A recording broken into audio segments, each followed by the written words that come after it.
Buenas tardes, profesor y jurado. Vamos a continuar con nuestro proyecto de producción y comercialización de pudín hecho a base de kushuro antianémico. Como ven, ahí están los integrantes. Vamos a continuar con el capítulo 7, lo que es el estudio económico y financiero. Vamos a continuar con las inversiones. Bueno, tenemos la inversión en activo fijo depreciable, que incluyen todas estas maquinarias que superan el cuarto de la UIT. Por ejemplo, tenemos en producción lo que es la licuadora, la marmita eléctrica, la máquina selladora, la máquina llenadora, etcétera, ¿no? En administración y ventas tenemos las laptops, las impresoras, el aire acondicionado. Luego tenemos un cuadro resumen de la producción, la administración y ventas con el total del ICB, ¿no? Luego tenemos la inversión de activos intangibles, que incluyen todos estos, todo lo que va a constituir la empresa de forma legal, que por ejemplo son la búsqueda del nombre, la reserva del nombre, el RUC, el certificado de riqueza, todo lo que es aspecto legal, ¿no? Esto le llamamos activos intangibles. Lo tenemos con total de ICB y sin ICB. Seguimos con la inversión en gastos preoperativos, que son los activos no depreciables, como los servicios públicos, los terciarizados, el alquiler, el servicio de luz, agua, los utensilios, etcétera. También tenemos la inversión en inventarios iniciales, que son todos estos costos de producción para el sampling, el stock de seguridad más la merma, ¿no? Tenemos la materia prima, la planilla de mano de obra, todo lo que es de forma valorizada, ¿no? Para ambos sabores, para el sabor chocolate y para el sabor vainilla. También lo tenemos total sin GB y en el total con GB. Seguimos con la inversión del capital de trabajo, ¿no? Aquí tenemos lo que son las ventas en los supermercados, las tiendas por conveniencia y en la página web. Tenemos todos estos ingresos, ¿no? Luego tenemos todos los egresos que son la producción, la mano de obra, el mantenimiento, etcétera.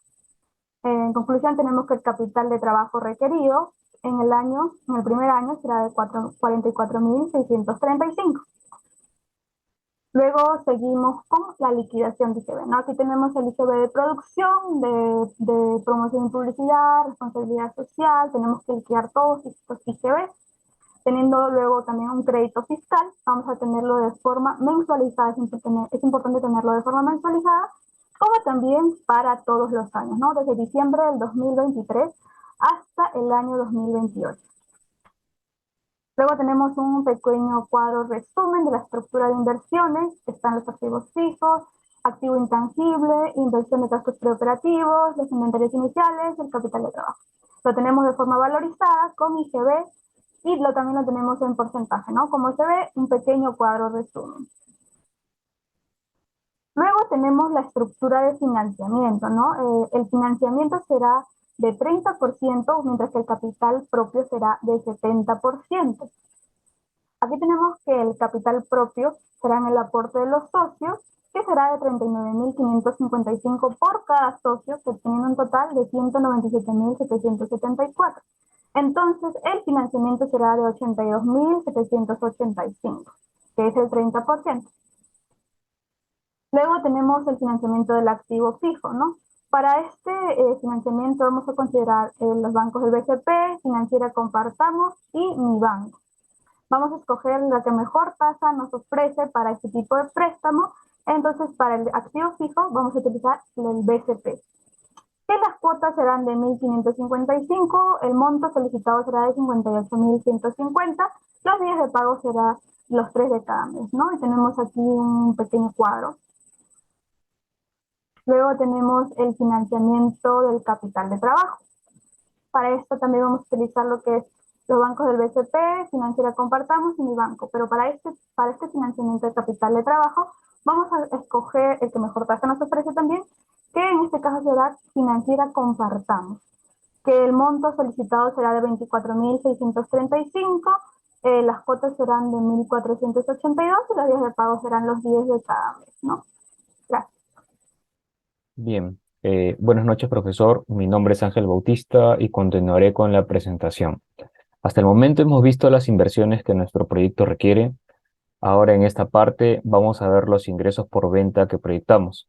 Entonces, como una presentación anteriormente expuesta, el programa de ventas valorizada sale desde la tasa de crecimiento de la población, estimación mercado potencial, disponible, efectivo, objetivo, frecuencia de compra incluso, cuantificación de la demanda, estacionalidad, para finalmente terminar en el programa de ventas en unidades y valorizado.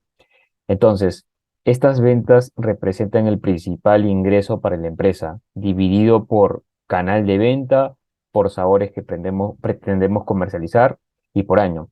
Entonces, como se puede ver, las ventas va creciendo de manera anual, prácticamente se duplica desde el inicio hasta el quinto año. En esta parte estamos viendo la recuperación de capital de trabajo. Este cuadro es uno de los más interesantes al visualizar la recuperación del capital de trabajo. Para ello, primero calculamos el ratio, que sale de la división del capital de trabajo necesario al 2024, presentado anteriormente ya por mi compañera, entre las ventas proyectadas en IGB y en soles al 2024.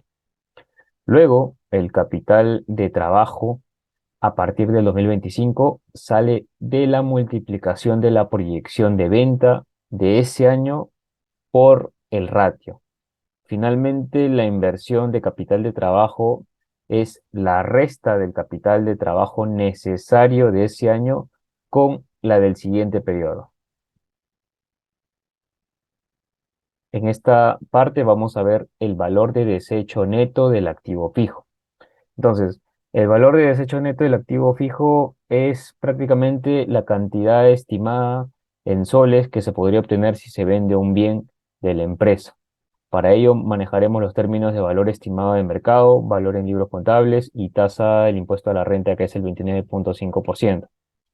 Entonces, hemos aplicado una depreciación acelerada aplicada en los primeros 3 años y que solo se aplica activos que superen un cuarto de un OIT.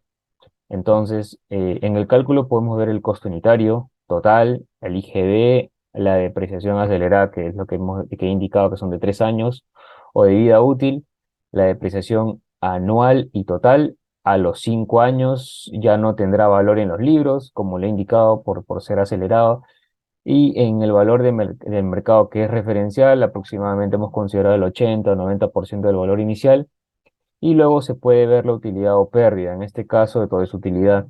Finalmente, se aplica el impuesto a la renta para después visualizar el valor de desecho, que es el resultado de la resta del valor de mercado con el impuesto a la renta. Ahora, bueno, en esta parte vamos a revisar los costos y gastos anuales, empezando por los egresos desembolsables, que son los que generan salida de efectivo. Entonces, en el presupuesto de materias primas e insumos, pues en este cuadro podemos visualizar las materias primas y principales insumos que se requieren para la elaboración de nuestro producto para ambos sabores, representado en soles y por año.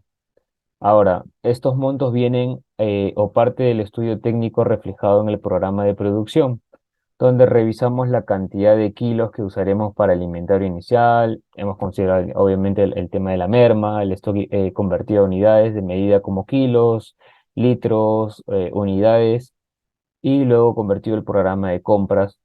Y esto permite cargar correctamente los costos al centro que corresponde.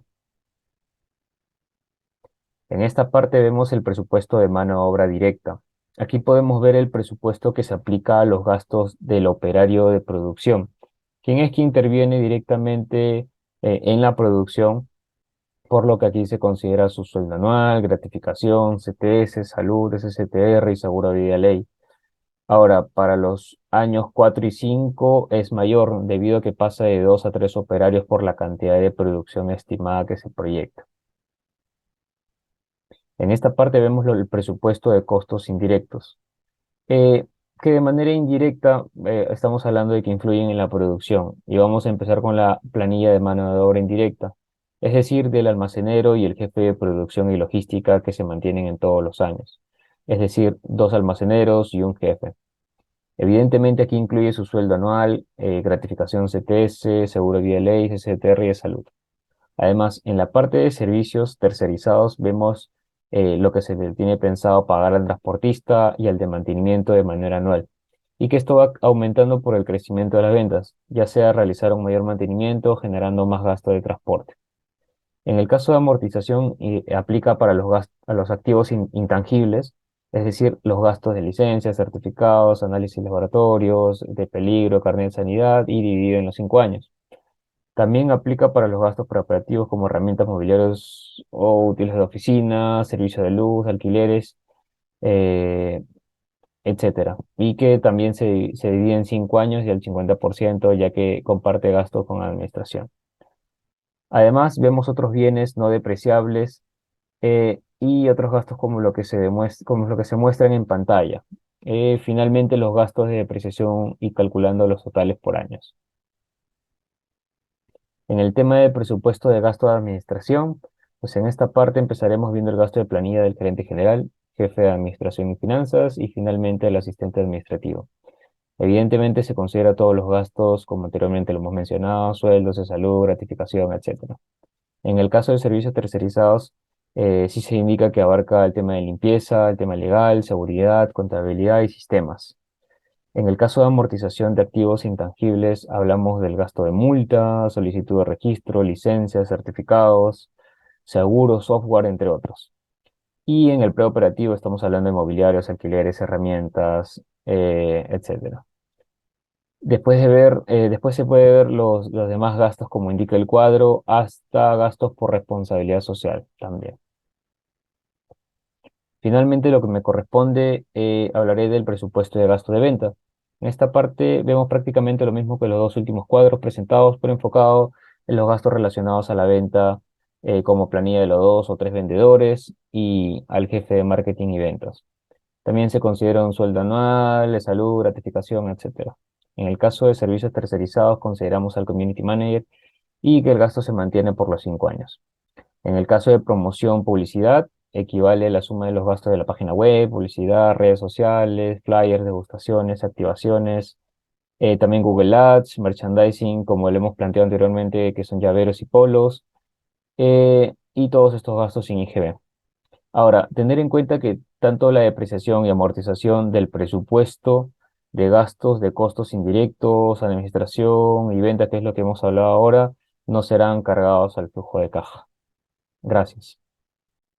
Buenas noches, profesor. Mi nombre es Mario Minauro Hualpacuna. Eh, Mi punto que voy a tocar yo es egresos no desembolsables y el capítulo 8 y una parte del capítulo 8.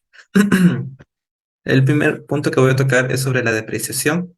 La depreciación vemos que esto se calcula de los activos fijos del comprador durante estos 5 años, en lo cual vamos a utilizar lo que es depreciación lineal. En los 3 primeros años vamos a dar una depreciación acelerada y en adelante el tiempo de vida útil va a ser regular. Vemos que hay una uniformidad en lo que es la depreciación depreciación de cada producto, se podría decir, comprado como licuadora, marmita, máquina refrigeradora. Vemos que es el primer año de 1665, igual repite el año 2025, 2026, así igual que todos los productos. Lo que es amortización, la amortización aplicamos en los activos intangibles y gastos operativos y gastos preoperativos de producción, administración y ventas. También igual como esto se distribuye de manera equitativa durante los 5 años del proyecto. Vemos que de 2024 a 2028 es el mismo monto de producción de 1715, 1840 en lo que es administración y 47 soles en lo que es ventas. En lo que es activos intangibles y los preoperativos de producción 10.478. En administración vemos que es 5.239 igualmente de ventas, del mismo monto, para los 5 años del proyecto. Los gastos por activos fijos no depreciables. Los activos fijos no depreciables, que son los mantenimiento de maquinarias, herramientas, mobiliarios y útiles de oficina, están contemplados en los costos indirectos y se incluye lo que he mencionado, los equipos. Costo de producción unitario y costo total unitario. Esto determinamos porque el costo de producción consideramos que el costo de materia prima, el costo de mano de obra, costos indirectos, se requiere incluir también los gastos administrativos y gastos de venta para hallar el costo total, ¿no? Esto va para los presentaciones que tenemos, que es el NutriChick de vainilla y el NutriChick de chocolate. Costos fijos, variables y unitarios. En cuanto a los costos unitarios y los costos variables, estos determinamos el costo de producción y el costo total por unidad por cada año del proyecto. Acá hemos dividido estos dos cuadros, que ha sido el de las dos presentaciones de chocolate y vainilla. Vemos que el costo por materia prima ha sido año 2024 ha sido de $1.13. Mano de obra directa 0.7 centavos de sol. Costos indirectos 0.42 centavos o céntimos. Esto, la sumatoria, da un costo total de producción que es de $1.62. Esto añadimos lo que es los gastos administrativos y gasto de ventas. Y esto da el costo total que de $2.97, que es casi 3 soles. Y vemos cómo se reduce al pasar de los años hasta el final, que reduce a 2 soles.32 lo que es sabor chocolate. Y vemos también que hay también se ha hallado lo que es por el sabor vainilla también, que es idéntico. El capítulo 8, estados financieros proyectados. Vemos que la premisa del estado de ganancias y pérdidas de flujo de caja tenemos como cuáles, horizonte de vida del proyecto acá 5 años, el pago a los proveedores, el precio del producto, el impuesto a la renta de este año hasta todos los 5 años del proyecto y la monto en moneda nacional. Acá vemos el cuadro de estado de ganancias y pérdidas sin gastos financieros. Acá vemos por cada año, o sea, el análisis de este estado de resultados se realizó de forma vertical para conocer los porcentajes de ventas que presentan por cada año, ¿no? El neto.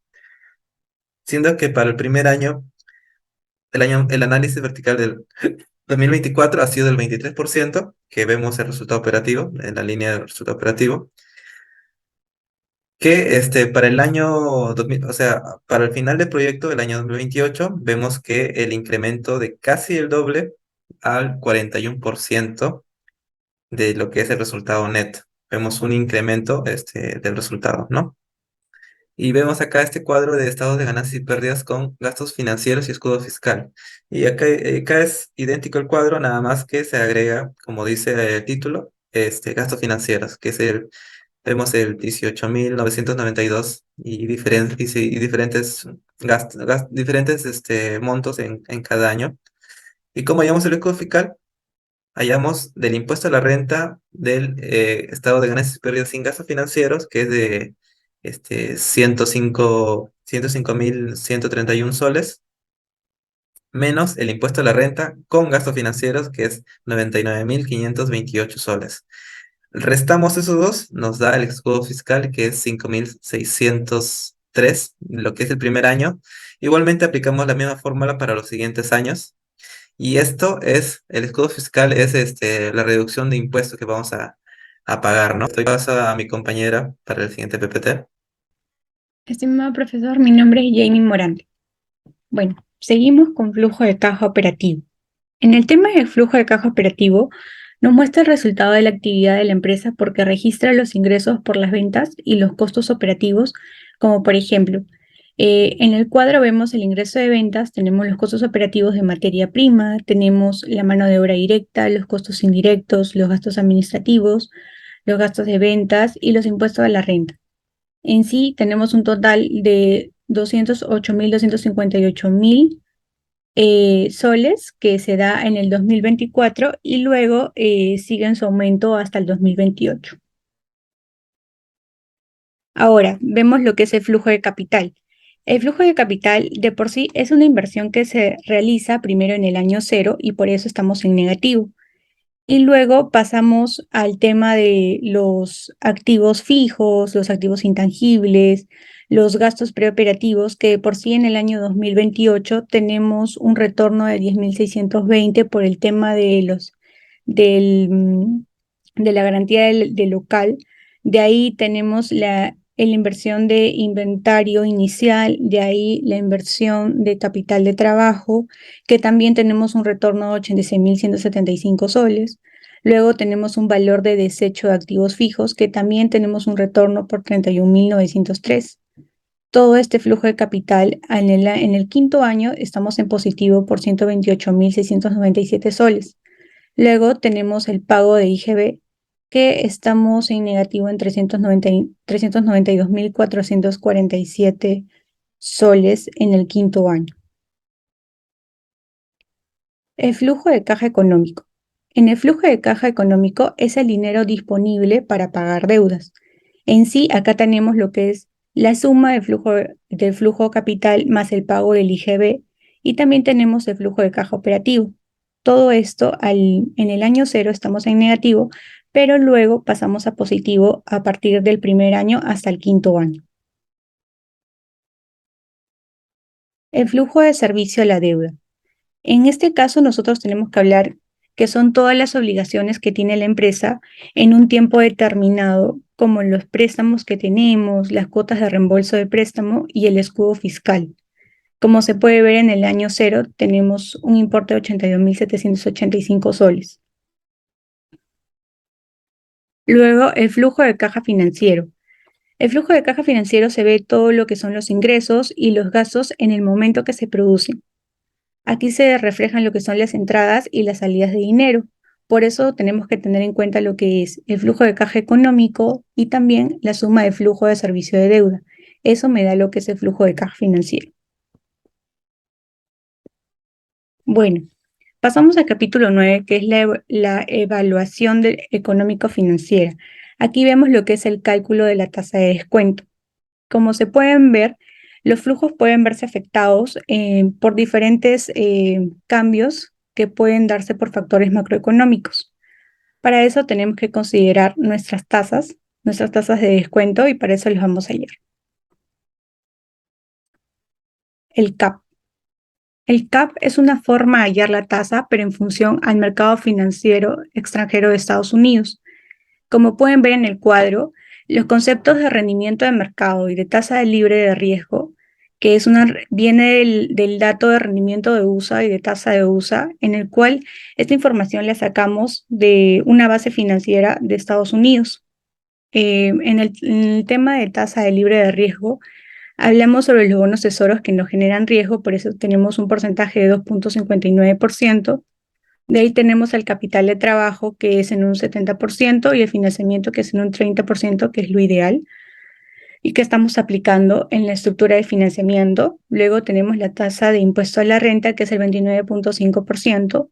Tenemos la beta desapalancada, que por sí, ¿cómo ubicamos ese dato? De por sí lo ubicamos de la misma base de la información financiera de Estados Unidos. Nosotros hemos sacado un dato muy parecido a nuestro rubro, de nuestra industria, en el cual se parezca directamente al proyecto, y es el procesamiento de comida. Este porcentaje nos da 0.61, que así es como hallamos esa parte.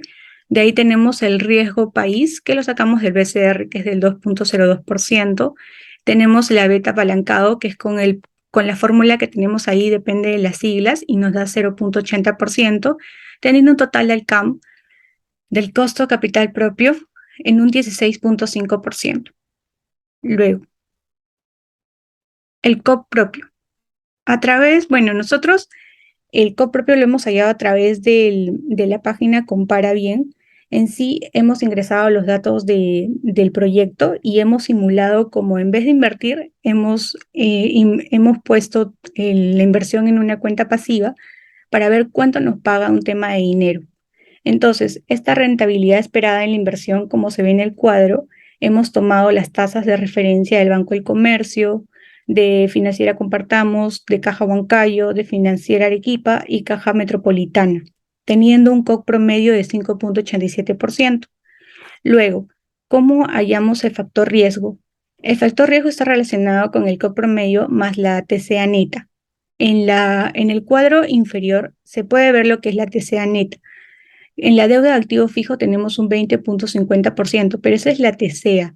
nosotros necesitamos la TCA neta y para poder hallar eso, primero tenemos que tener la TCA menos el impuesto a la renta y eso nos da un 14%. Y con esa información ya podemos hallar el factor riesgo, que por sí es el COC promedio por más la TCA neta. Y luego pasamos a lo que es el COC propio. El COC propio de por sí es la multiplicación del COC promedio por el factor riesgo. En conclusión, podemos ver que la tasa más adecuada que es para nuestro proyecto es el COC propio, ¿no? Porque es el mayor.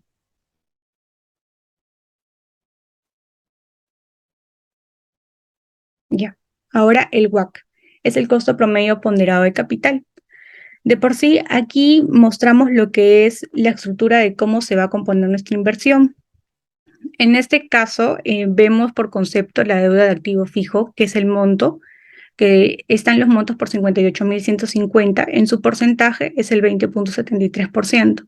La deuda capital de trabajo, que es de 24.635, que es 8.68%, y el capital propio, que es 196.774, que es 70.49%.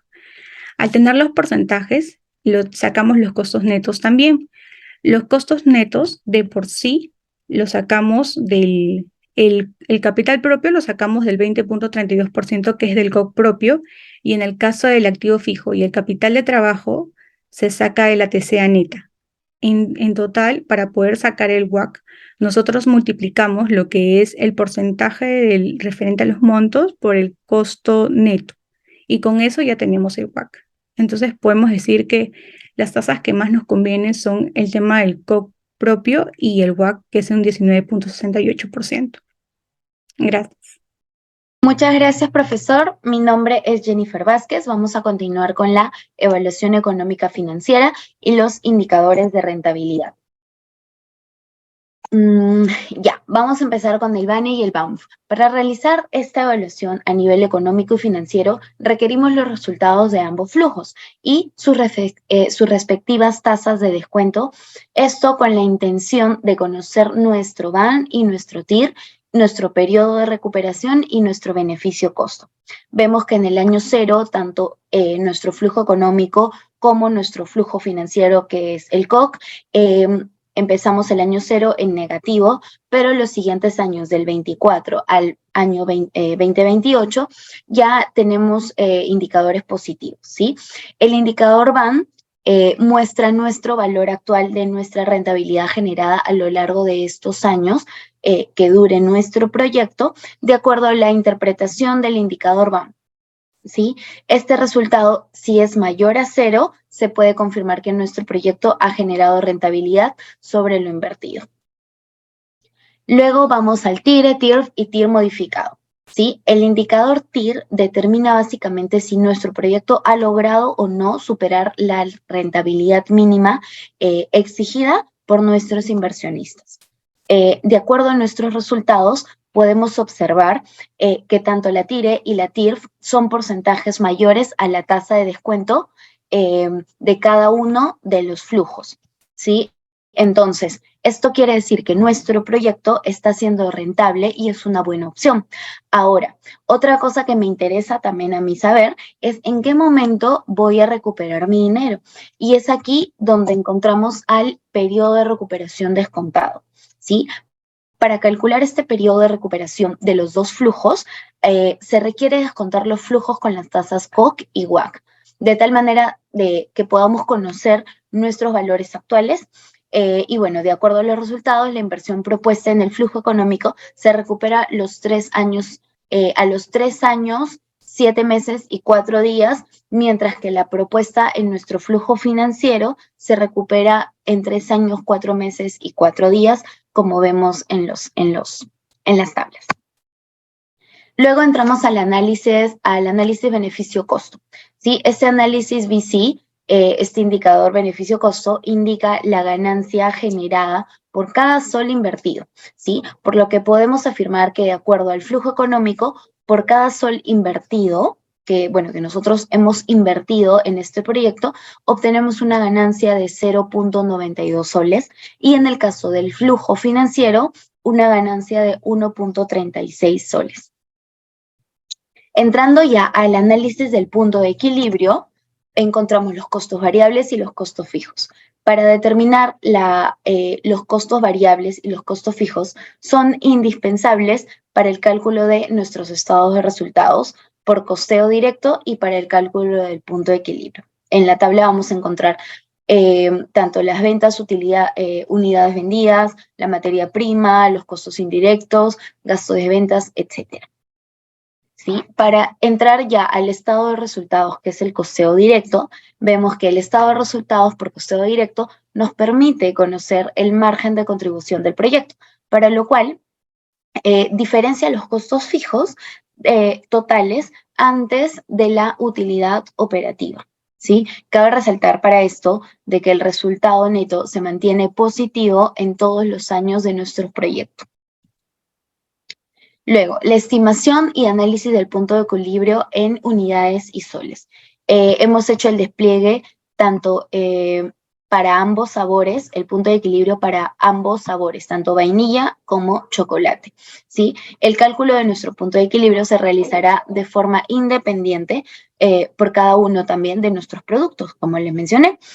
Con esto, ¿por qué? Con la finalidad de conocer nuestro nivel de riesgo que podríamos generar si la demanda no lo supera. Entonces, de acuerdo a nuestros resultados, nuestro producto NutriChick de chocolate es el que presenta menor porcentaje, que es un 58%, sobre la demanda. Muchísimas gracias.